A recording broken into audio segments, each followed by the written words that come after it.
À l'intérieur d'un bunker, Chloé, Oleg et un autre homme courent pour sauver leur vie tandis qu'une voix d'IA annonce que le verrouillage commencera dans 60 secondes. Soudain, Oleg s'arrête et abat l'autre homme avant d'essayer de tirer aussi sur Chloé, mais il ne touche que sa jambe. Puis Oleg quitte le bunker et la porte se ferme avant que Chloé ne puisse le suivre.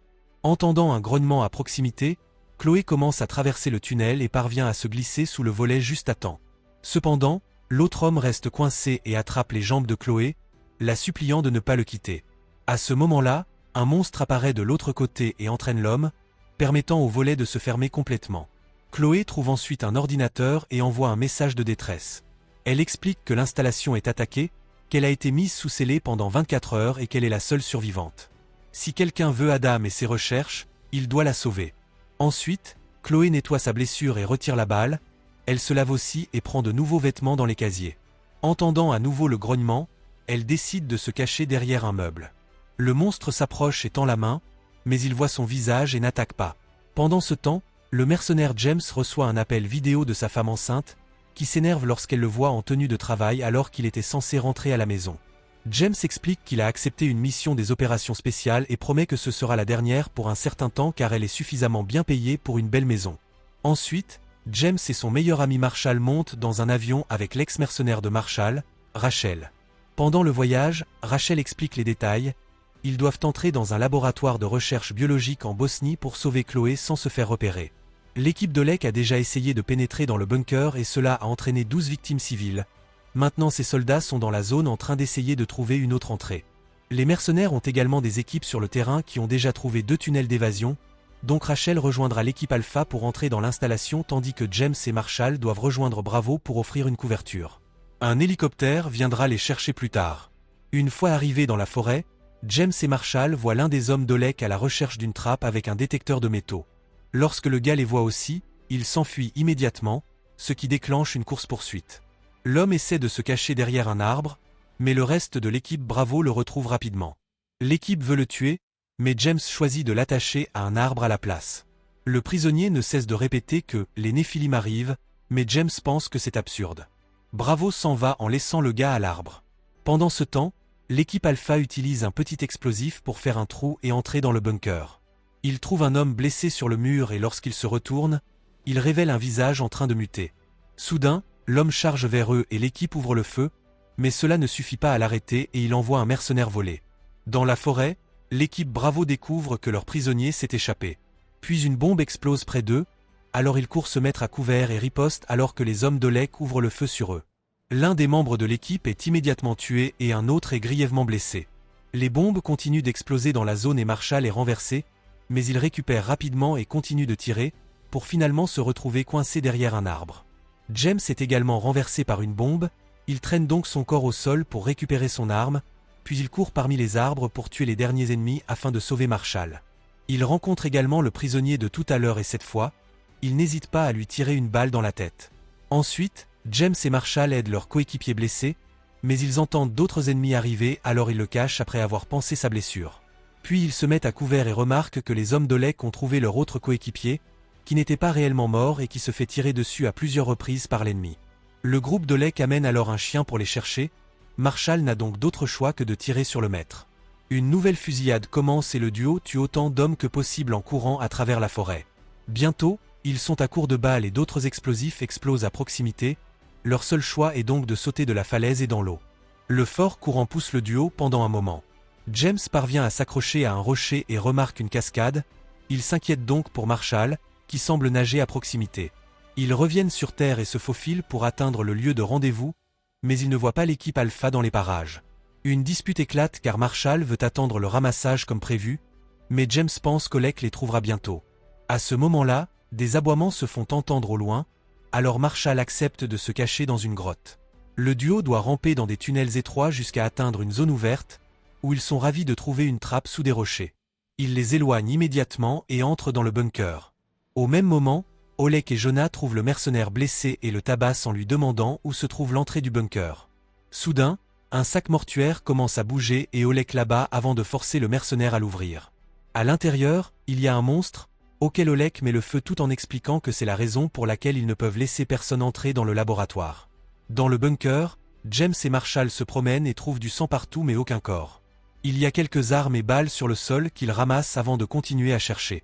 Dans une autre pièce, il trouve un tas de photos montrant Chloé et un monstre dans la neige. Après avoir pris des photos avec son téléphone, James fait écouter un enregistrement d'un scientifique expliquant qu'ils ont récupéré le corps du sujet N dans un glacier. Ils ont ensuite utilisé le sang du monstre sur des humains, mais il a agi comme un parasite et a attaqué l'ADN des gens. Certains scientifiques pensaient que le monstre était quelque chose qui venait de la Bible et qu'il n'aurait pas dû réveiller. Marshall ne comprend pas, alors James lui parle des anges déchus qui ont abusé des femmes humaines, ce qui a donné naissance à des monstres très puissants connus sous le nom de Néphilim.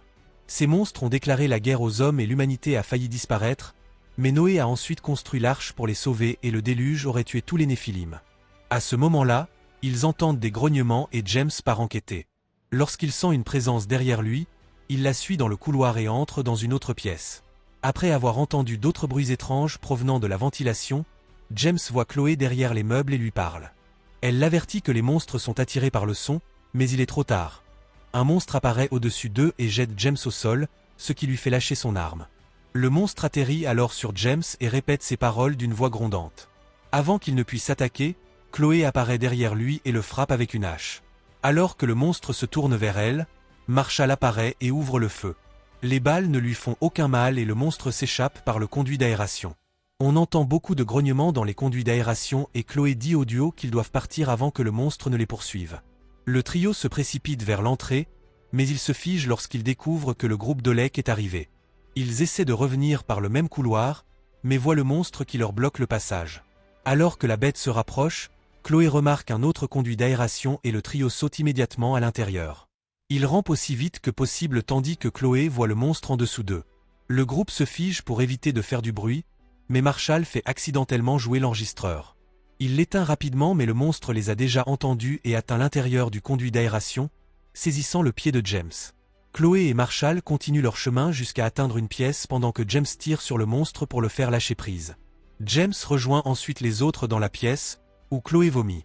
Les garçons exigent une explication, alors Chloé leur dit que les scientifiques ont utilisé le sang du sujet N pour créer un hybride génétique nommé Adam, qui était à moitié humain, à moitié monstre. James dit alors qu'il devrait sortir par l'autre entrée, mais Chloé fait remarquer que c'est là qu'Adam a tout déclenché.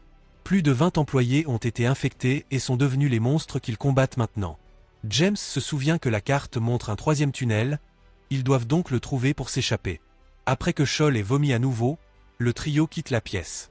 Il se faufile et trouve un autre conduit d'aération, alors que James s'efforce de l'ouvrir, Chloé continue d'expliquer. Adam a été le premier hybride réussi créé il y a 30 ans à partir d'un embryon et il a été amené ici pour être confiné, mais il est devenu instable à cause des expériences faites sur lui et il a craqué. James ouvre enfin le conduit d'aération mais avant qu'il ne puisse partir, ils sont retrouvés par l'un des hommes d'Oleg. Le groupe lui dit de parler à voix basse mais l'homme ne l'écoute pas, alors sa voix attire bientôt un monstre qui le tue facilement en quelques secondes. Le trio en profite pour entrer dans le conduit d'aération et s'enfuir en rampant. Chloé dit au gars qu'Oleg était le garde du labo mais qu'il a quand même tué Adam. Maintenant, Oleg veut utiliser les recherches d'Adam comme une arme, ce qui est entre ses mains. Finalement, le trio sort de l'évent et suit les tuyaux jusqu'à une salle des machines. Ils franchissent une porte très étroite et alors qu'ils cherchent la prochaine trappe, la montre de James émet un bip annonçant que le confinement est terminé. Le trio franchit une autre porte qu'ils verrouillent derrière eux et suivent un couloir jusqu'à ce qu'ils trouvent Rachel, qui est grièvement blessée. Sur les caméras de sécurité, Chloé remarque que l'ennemi arrive. Marshall essaie d'emmener Rachel avec eux mais Chloé lui fait remarquer qu'elle est infectée et qu'il n'y a pas de remède. Lorsque Marshall refuse de la laisser derrière lui, Chloé lui indique où trouver le service médical pour obtenir une civière. Alors que Marshall se rend au service médical et que James cherche la prochaine trappe, Chloé en profite pour tirer une balle dans la tête de Rachel. Les gars reviennent quand ils entendent le coup de feu et Marshall devient furieux, ignorant Chloé quand elle dit qu'elle a sauvé Rachel de la souffrance en tant que monstre. Marshall crie sur Chloé et menace de la tuer, mais James l'arrête. Tout ce bruit attire l'attention du monstre qui apparaît bientôt à la porte, alors Marshall et James commencent à lui tirer dessus en vain. Une fois à court de balles, le groupe s'enfuit et se divise accidentellement tandis que le monstre les poursuit. James et Chloé se cachent dans un service médical, où un corps se met immédiatement à bouger et à rugir. Chloé se couvre le visage avec un oreiller et James lui tend son couteau pour qu'elle puisse le poignarder à mort. Pendant ce temps, Marshall arrive à la morgue et décide de se cacher dans un congélateur à côté d'un corps. À ce moment-là, James le contacte et Marshall entend comment un monstre essaie de pénétrer dans l'infirmerie. James et Chloé font de leur mieux pour maintenir la porte fermée pendant que Marshall essaie de partir pour les aider, mais ils découvrent que la porte du congélateur ne peut pas être ouverte de l'intérieur. Soudain, le corps se réveille et mord Marshall au bras avant qu'il n'utilise son couteau pour le poignarder à plusieurs reprises à la tête pour le tuer à nouveau. Marshall pense que c'est fini, mais Jonah le sort et le frappe avec son arme. Au même moment, James et Chloé parviennent à fermer la porte et le monstre s'en va, mais ils entendent également les voix des hommes d'Oleg se rapprocher. James jette l'enregistreur dans le couloir et deux hommes sont distraits par celui-ci, alors James en profite pour attaquer. Il fait immédiatement tomber un gars, mais l'autre est plus grand et le domine. Heureusement, Chloé sort et utilise un couteau pour combattre le grand homme, montrant une habileté étonnamment bonne pour le poignarder à des endroits clés jusqu'à ce qu'il soit mort. James veut ensuite partir à la recherche de Marshall, mais Chloé l'en empêche. Elle lui fait remarquer que si Oleg obtient les recherches, il les transformera en armes et les tuera tous. James n'a d'autre choix que d'escorter Chloé en premier. À la morgue, Marshall est attaché à une table tandis que Jonah décrit comment l'infection va le tuer pour le transformer en Néphilim. Il continue de demander où est Adam et Marshall dit qu'il ne le sait pas avant d'avoir soudainement une vision. Il voit Adam tuer les scientifiques et chasser Oleg avant d'enregistrer le message. Cela signifie que Chloé est en fait Adam et Oleg se bat pour l'arrêter. De retour chez James et Chloé, ils se rendent dans la chambre d'Adam et trouvent le corps du chef de l'équipe Alpha, ce qui rend Chloé malade. James essaie de contacter Marshall, qui est sur le point d'être poignardé par Jonah. À ce moment-là, un monstre fait irruption dans la morgue et Jonah se retourne pour lui tirer dessus, mais le monstre l'attrape et le jette dans tous les sens avant de le balancer sur Marshall pour le tuer. Une fois Jonah mort, le monstre regarde Marshall de plus près, mais comme il est infecté, la bête l'épargne et s'en va. Marshall utilise alors son couteau pour se libérer. Dans la chambre d'Adam, James donne à Chloé le téléphone du mort et lui dit de sortir par le tunnel utilisé par l'équipe Alpha. Une fois dehors, elle peut utiliser le téléphone pour appeler l'hélicoptère. James se prépare à partir pour aider Marshall, mais se fige lorsqu'il voit un berceau dans le coin. Il réalise que Chloé vomit parce qu'elle est enceinte et exige de connaître la véritable histoire. Chloé admet qu'elle est Adam, expliquant qu'elle a craqué après avoir été enfermée pendant 30 ans. Elle a refusé d'élever son bébé en captivité, alors elle a tué ses ravisseurs pour enfin avoir la liberté. James comprend qu'il veut sauver l'enfant, mais le sang de Chloé est trop dangereux et il ne veut pas la laisser partir. Soudain, un monstre entre dans la pièce et Chloé regarde James se faire tabasser facilement. À ce moment-là, Marshall arrive et menace de tirer sur Chloé, alors le monstre fait tomber James. Chloé s'enfuit et éteint les lumières tandis que Marshall ouvre le feu, mais est renversé par le monstre.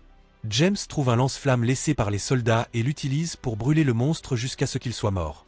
Pendant ce temps, Chloé sort et trouve Oleg qui l'attend avec son arme à la main. Chloé s'excuse pour ses actes et s'approche de lui pour le serrer dans ses bras, mais Oleg ne lui pardonne pas. Désespérée, Chloé lui vole son couteau et le poignarde, mais Oleg le reprend et la poignarde rapidement en retour. Alors qu'ils tombent tous les deux au sol, James et Marshall quittent également le bunker. Ils vont voir Chloé et elle attaque soudainement, poignardant James avant de combattre Marshall. La force monstrueuse de Chloé lui permet de facilement vaincre Marshall et lorsque James essaie de la combattre également, il est immédiatement vaincu de la même manière. Aucun des deux hommes n'abandonne et essaie de combattre à nouveau Chloé, mais il est facile pour elle de les vaincre rapidement l'un après l'autre. Elle essaie ensuite de saisir une arme tombée, alors James la surprend par derrière en lui passant une corde autour du cou. Chloé se débat dans sa prise et parvient à percer l'œil de James pour le distraire, puis elle le frappe pour le faire tomber. Ensuite, elle essaie de le poignarder, mais James attrape douloureusement le couteau avec sa main. Alors que Marshall commence à se transformer, il utilise cette force pour tirer sur la corde avant de sauter dans la trappe, entraînant Chloé au sol jusqu'à ce que l'étouffement la tue. Ensuite, James descend dans la trappe pour sauver son ami, mais Marshall lui rappelle qu'il est infecté et lui dit de partir sans lui. Après un dernier au revoir, James quitte le bunker et s'allonge sur le sol pour utiliser le téléphone. Il s'évanouit avant d'entendre la voix de sa femme. Plus tard dans la nuit, une équipe de secours arrive dans la forêt et trouve James, qui s'est déjà transformé et les attaque immédiatement.